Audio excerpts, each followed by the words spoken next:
Okay, I do like the front design of this car. It's very, very beautiful. You've got your daytime running lights here, and then you get your main beams down here, which is a very nice touch, very beautiful. And then you've got this black green, bit of a touch of chrome. But overall, it looks very, very beautiful. And a lot of cars have missed it when it comes to the front end. I do see some similarities when it comes to the other crossovers, the likes of your Renault Kiger, where you see that you get your fog lights down there and then you get your main beams.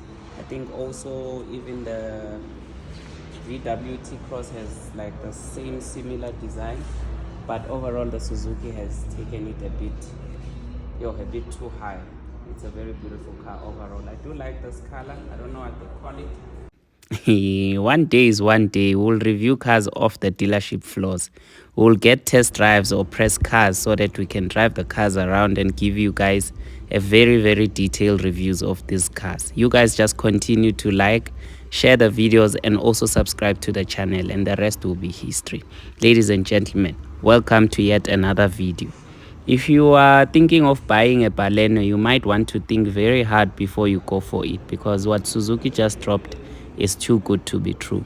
The car you are looking at is the brand new 2023 Suzuki Fronx. Fronx.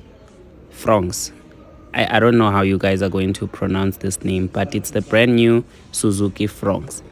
Look, a top spec Baleno 1.5 GLX Auto, which has the same engine and same power output, will cost you roughly 312,000, and a top spec Fronx will cost you about 350,000. And that's just about 38k difference in price, or about 6 to 700 in installment if you finance the car. But honestly, the Fronx seems to be much more extra car for such small margins. I mean, you get a car with much more ground clearance, better view, and SUV feeling, and I can't really find a reason why one would buy a Baleno over the Fronx. I'm sorry to put this out there, but Suzuki really shot itself on the foot on this one. So what does 350,000 give you at Suzuki? Let's start with the engine. The power plant for this vehicle is a 1.5 liter engine, which is naturally aspirated. It puts out about 77 kilowatts power and 138 newton meters of torque. And I know most of the petrol heads will question the torque figures of this vehicle, but it's important to know that this car is very light in terms of its weight. It's just above 1,000 kilograms, making the power to weight ratio not bad at all. This engine is either married to a 5-speed manual or a 4-speed automatic gearbox. The one we are currently sitting in is the 5-speed manual gearbox. The fuel consumption on the manual transmission is claimed to be 5.5 liters to 100 and 5.7 liters to 100 for the automatic. If you know you drive in traffic almost every day like me, just stay away from the manual, because you'll end up hating your vehicle. But the only difference is that I no longer drive to work, guys. I just use my Geza one way, and I always make it to work on time. But that's a story for another day. Back to the Suzuki.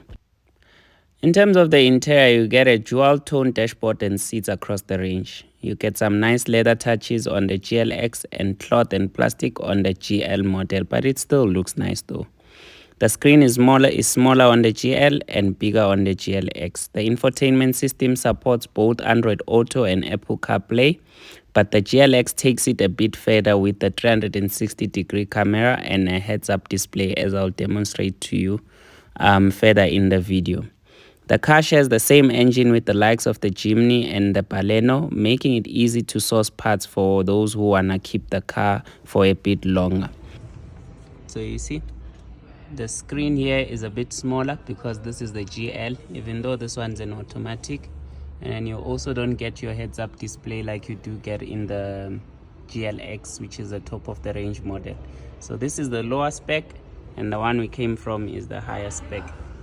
And here, if you check, it's no longer leather, it's now cloth. On the other one it was leather, and here it's plastic. But overall it's just minor differences. Now let's talk after sales services, because this is where most manufacturers these days are losing it. The Suzuki comes with a standard 5-year of 200,000 kilometers mechanical warranty, a 6-year or unlimited body corrosion warranty, and a 4-year or 60,000 kilometers service plan. And to be honest with you, a car meant for private use should only average 15,000 kilometers per year. Unless you are a gent from Pretoria with 4 to 5 Hatfield or Pretoria West honeys on your name. Hey, that place, fear that place after God. Pretoria, Hatfield, Pretoria West. But we are not here to discuss such topics. We are here for the Suzuki. It is also important to note that the car comes with 6 airbags standard. And last time I checked in South Africa, there's a car manufacturer that manufactures a car with only 1 airbag. But I'm not here to tarnish anyone's name. You also get cruise control across the range as standard. You get heel hold control, as well as traction control to further enhance the safety of this ride. In terms of your day-to-day usability, the car has a 12-volt socket down there, as well as a USB port. You also get a wireless charging pad and 2 cup holders. In the center, you've got this armrest that's wrapped around with leather. You also get that traditional handbrake, which is a nice touch considering the fact that some manufacturers such as Toyota, they have that weird down pedal there, handbrake that's just so impossible to use. Honestly speaking, the market the Fronx competes in is very busy with the likes of the Cherry Tiggo 4 Pro, the Kyga from Renault, the Nissan Magnite, Hyundai Venue, the VW T-Cross, even though I wouldn't really compare it to the T-Cross because the T-Cross is a bit of a premium crossover vehicle. But to be honest, Suzuki is really giving other manufacturers some thoughts when it comes to this market of the crossover. They even have a heads-up display in this car. I mean, that's a nice touch. Nice one, Suzuki. Nice one. I'm not sure if you can see from the camera, but you've got a nice heads-up display there. That's a very nice touch. For less than 400,000 rands, I'm really looking for some bad things to criticize on this car, but I'm struggling, guys. It's very, very nice. This is a very nice car. The top of the range GLX could do with some leather seats, nyana, but also I'm not complaining. I mean, this is a car that's less than 400,000. I mean, it's not a deal breaker. We can live with that. Well, that's supposed to open. But let's get inside here. When you come here at the back, you still continue with the nice leather touches, and it's very soft. I'm not a big fan of the piano black, but it's very, very nice. It's a very nice touch. You've got a speaker here. Leg room is a lot, as you know, some of you, that I'm a very tall guy, and headroom, I mean, that's very, very far from my head, and it's very comfortable here at the back. I've got 2 USB ports there. I'm not sure if you're gonna see them because they're just hiding down there, but you do get an air vent. It's unfortunate that there's no armrest here at the center, but the nice thing about the center is that, look at this,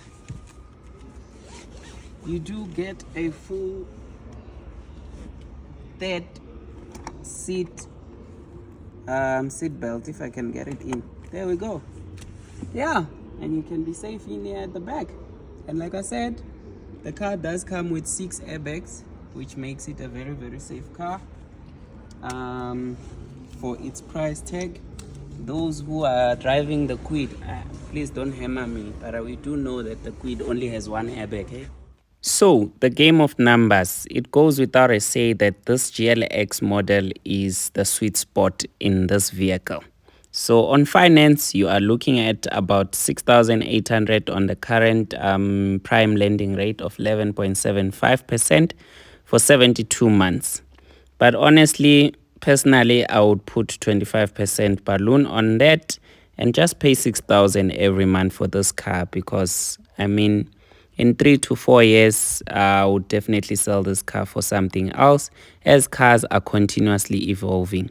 You get some nice diamond cut wheels on the GLX, as you just saw now, and you get these nice black ones on the GL, which is still beautiful. The wife prefers this navy blue color, but for me, I'm for the orange.